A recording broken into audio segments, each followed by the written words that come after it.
بسم اللہ الرحمن الرحیم الحمد للہ رب العالمین الصلاۃ والسلام علی اشرف الانبیاء والمرسلین نبینا محمد وعلی آلہ وصحبہ اجمعین۔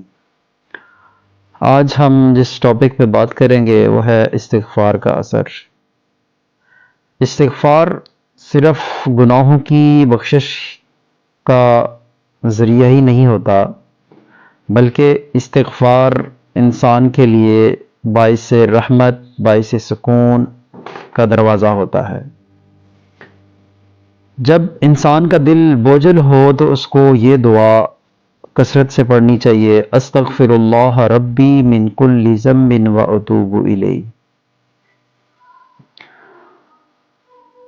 اللہ تعالی قرآن مجید میں فرماتے ہیں کہ جب کوئی میرا بندہ استغفار کرتا ہے تو استغفار کرنے کی وجہ سے اللہ تعالی آسمان سے رحمت کی بارش برساتا ہے اور اس کا رزق وسیع کرتا ہے اور اس کے گناہوں کو معاف فرماتا ہے۔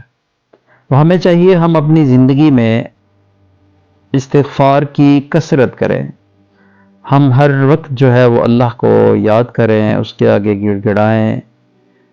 استغفار ہی ایک واحد ذریعہ ہے جو انسان کو اللہ کے قریب کر سکتا ہے۔ اللہ سے دعا ہے اللہ تعالی ہمیں عمل کی توفیق عطا فرمائے۔